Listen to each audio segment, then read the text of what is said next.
morning po. Tignan po natin yung mga batang ang aga daw dinalaw ako dito. Ayan siguro. Ay, sabi ko na nga ba nandito na kayo. Sino kadwaya oh? Kayo lang? Si kayo lang? Ay, magmanta may kayo. Naglakad lang kayo? Hanggang dun sa nursery? Kalayo nun. O bakit wala na kayong tsinilas? Ano nangyari? Di ba sabi ko nun sa inyo, bumalik kayo noon at hindi naman kayo bumalik. Hindi ko naman alam yung mga size ng paa nyo. O, pag sasabihin ko sa Wibis, balik kayo O anong kwan ninyo?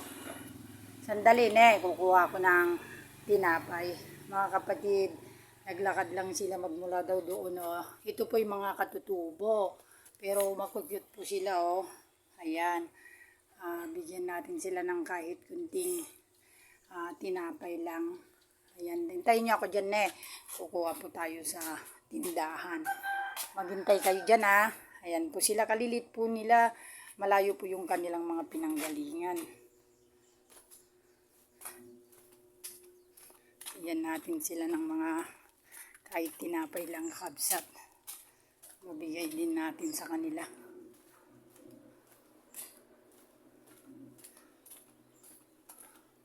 Kukuha tayo ng biskwit na kabsat. Ayan din natin sila ng mga tinapay. Bigyan natin sila ng mga kuwan nila. Pera nila.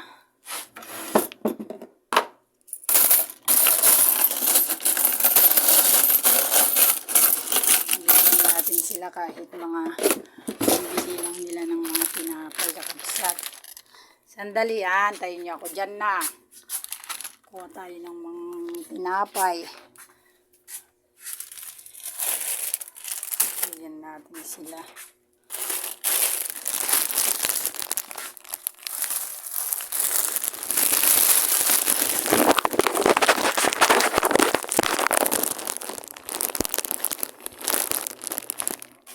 Sila po ay mga anak po ng katutubo kakabsat. Ito po pag pinapakain sa binibigyan ng mga damit. Kaya lang, pag wala na yung mga damit nila. Iwan ko sa nila nilalagay. Pero sila po ay ang katutubong nakakakawali sila. Kano Saido? Meron din naman po sila dito rin si Saido. Dali tumalita mo adre kay Basit. Baka mata. Ayan, sige po kayo ulit. Ayan. Bilangan to pag Ay, kunin mo. Hati-hati kayo Hindi, itong biskwit. Sa'yo, yan. Itong maliit. Yan, tignan nyo po sila. Ibabamsakan. Tignan nyo po sila kakabsat. Pag sasabihin ko sa susunod, baba kayo. Tignan nyo po. Ilan taong ka na? Manok taong man? Ayan po sila. Tignan nyo po sila kakabsat Kader ka ito Kader tayo ka. Ayan, tignan mo ako. Ayan po kakabsat Kalay nyo naglakad po sila. Wala po sila mga chinilas. May kaintog pa siya rin ito nuwibis Ibigyan ko kayo. May chinilas. Ito naman, Kristiyano. Napamaligatin ko nila. Nakadwa nagiging ka. Sino? Ito naman mga Kristiyano na po ito. Mga apo-apo. Pero ito po sila ay mga katutubo. Naganiinang mo tatayan. Gabita ka na. Mabaympay lang. Ka na uyan. Ayan. Ito po ay anak ni Marisil. Sino tatang mo? Diba? Lagi ko kayong binibigyan ng masyal kayo dito Tuno kwa. Lunis tata, diba? 4 na araw na lang. Agpa-share kayo nito Tawagin mo yung ganyang kaliliit. Gatangan kayo, bibilihan ko kayo mga chinilas. Kasi Wibes. Amom no Wibes. Bumaba kami doon kina Lola Delia mo kay mama mo. Bibilihan ko kayo ng chinilas. Urayin kayo nito Hihintayin ko kayo, bibili ko kayo. Urayin kayo nito, tumay kayo. Tagad mo ayun. Kunang ko malagip ko, mapantayo dyan ni Lola. Yan po kakabsat. Uuwi na kayo niyan. Sige na. Huwag na kayong pupunta no, naglalakad sila kakabsat. Oh, bagayin doon, naglalakad sila. Tignan nyo po kakabsat ang uuwian nila. Nagaddayo. Yan po sila. Oh. Ayan po. Sinong magkakarga dyan sa ading mo? Ayan po sila kakabsat. Lalakad sila. Yan, malayo pa po yung kanilang lalakarin. Wala man po silang chinilas. Tignan nyo po yan. Ilang taon po yung bata na yan. Naglalakad na. Mga kwan siguro yung layo ng nilalakad nila yung bundok doon. Mga 4 kilometers po kakabsat. Ang nilalakad nila. Balik kayo sa ako na. Na, subli kayo to. Oo. Sige, babalik kayo pag bilihan ko kayo chinelas. Yan. Lalakad pa po sila dun. Dun pa po sa bundok na yun yung uuwian nila.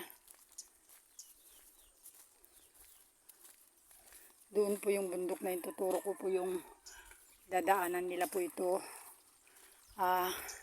Paikot-ikot. Ito pa pala, oh. May barya pa, oh. May mga barya ako marami. Bigyan ko kayo pala. Bigyan ko kayo ng barya. 3, 4, 5. Yehe! 2, 3, 4, 5. Yan. Pasensya na kayo sa barya ko, O, ikaw. Oy, sakto-sakto. Ayan. O, sige, bye-bye na. Bye-bye. Ayan. Doon po sila uuwi. Absat doon.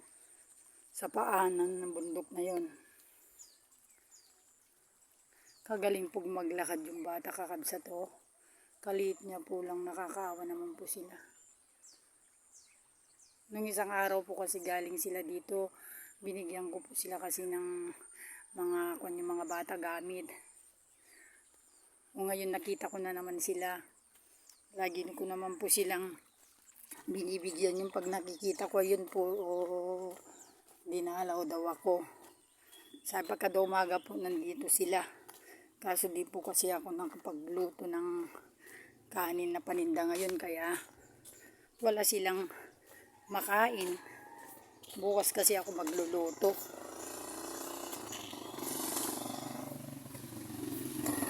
Ayun po kakabsat ang mga katutubo ng mga bata.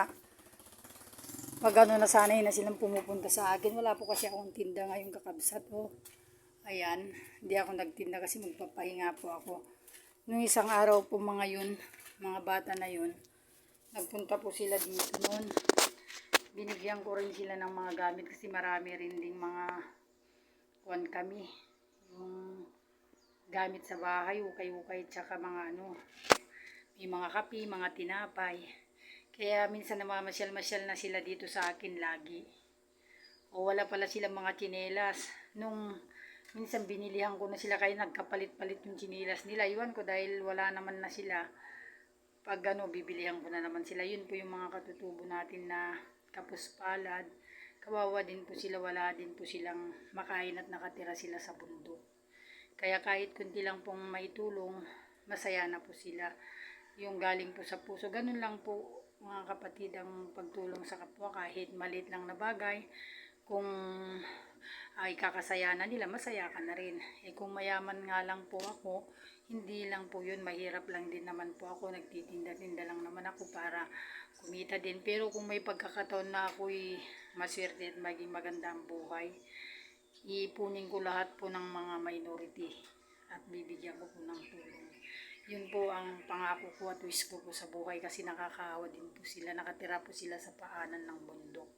Tapos kubo-kubo lang po dito sa Mayantok. Dito po sila nakatira sa amin sa Mayantok. Kaya tulong na lang po natin yun. Maglalakad pa po sila pa uwi. Salamat po, sana po like nyo naman ako yung share sa aking video. Bye po, magandang umaga po sa inyong lahat. Mabuhay po kayo.